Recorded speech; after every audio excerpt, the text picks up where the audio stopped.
Hi. ഡബ്ബിങ്ങിൻ്റെ ഏറ്റവും ആദ്യത്തെ പാഠം എന്താണെന്നറിയോ? അക്ഷരസ്ഫുടത, ക്ലാരിറ്റി. നമ്മൾ ഉരുട്ടി എഴുതും, നല്ല ഭംഗിക്കൊരു പേപ്പറിൽ എഴുതുമ്പം എന്ത് രസമാണ്. അതുപോലെ തന്നെയാണ് നമ്മൾ പറയുന്ന വാക്കുകൾ, അക്ഷരങ്ങൾക്കൊരു റോളിങ്, ആ ഒരു ബ്യൂട്ടി ഉണ്ടാവണം. അത് കിട്ടണമെങ്കിൽ നമ്മൾ ക്ലിയറായിട്ട് ഉറക്കെ വായിച്ച് പഠിക്കണം. ഉറക്കെ വായിക്കുമ്പോൾ നമ്മളുടെ ബ്രെയിനിൽ നമ്മൾ പറയുന്ന ശബ്ദം വീണ്ടും ചെന്ന് അത് നമ്മുടെ മനസ്സിലേക്ക് വരുമ്പം 2 തവണ നമ്മൾ ചെയ്യുന്ന പോലെയാണ് ഒരു കാര്യം. പണ്ടത്തെ ആൾക്കാർ നമ്മളോട് ഉറക്കെ വായിച്ച് പഠിക്കാൻ പറയാറില്ലേ? അതെന്തിനാന്ന് വെച്ചാൽ ഇങ്ങനെയാണ്. ഒരു പ്രാവശ്യം മനസ്സിൽ വായിക്കുന്നത് വീണ്ടും ഒരിക്കൽ കൂടെ വായിച്ച് പഠിക്കുന്ന പോലെയാണ് നമ്മൾ ഉറക്കെ വായിച്ച് പഠിക്കുമ്പോൾ. അതുപോലെ ഉറക്കെ പറഞ്ഞ് വായിക്കുമ്പോൾ നമ്മുടെ നാവിന് നമ്മൾ പറയുന്ന വാക്കുകൾ, നമ്മുടെ നാവിലെ മസിൽസ് അത് ട്രെയിൻ ചെയ്യും. ആ ഭാഷ നമ്മുടെ ബ്രെയിൻ അത് ഫിക്സ് ചെയ്യും.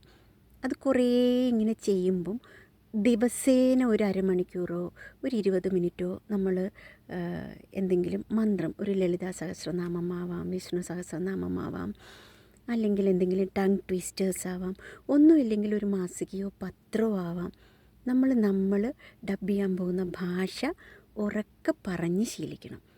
പറഞ്ഞ് വായിച്ച് ശീലിച്ചാൽ നമ്മുടെ നാവ് അക്ഷരശുദ്ധിയോടുകൂടി ആ ഭാഷ ശീലിക്കും. അത് കഴിഞ്ഞ് നമുക്ക് അടുത്ത സ്റ്റേജായ ഡയലോഗ്, മോഡുലേഷൻ, പോസ്, സിങ്ക്, ഇങ്ങനെയുള്ള ഓരോന്നും ചെയ്യാം.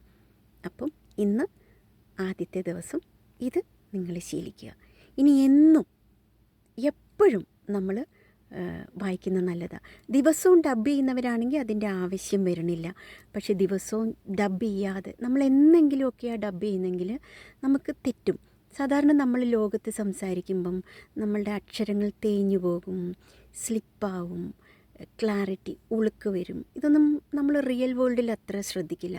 ബട്ട് ഒരു മൈക്രോഫോണിലൂടെ നമ്മുടെ ശബ്ദം കടന്നു ചെന്ന് ഒരു സോഫ്റ്റ്വെയറിൽ റെക്കോർഡ് ചെയ്ത് അതൊരു സ്പീക്കറിലൂടെ അല്ലെങ്കിൽ ഒരു ഹെഡ്ഫോണിലൂടെ റീപ്രൊഡ്യൂസ് ചെയ്യുമ്പം അതിൻ്റേതായ ഭംഗിയും അക്ഷരശുദ്ധിയും, സ്ലിപ്പ് ഓഫ് ടങ്കോ ഉളുക്കോ തേഞ്ഞുപോലോ ഒന്നുമില്ലാതെ പറഞ്ഞാൽ മാത്രമേ അത് നന്നായിരിക്കൂ. Keeping naturality is okay. നാച്ചുറലായിട്ട് പറയുന്നതുകൊണ്ട് വൃത്തിയായിട്ട് പറഞ്ഞുകൂടാന്നല്ലല്ലോ.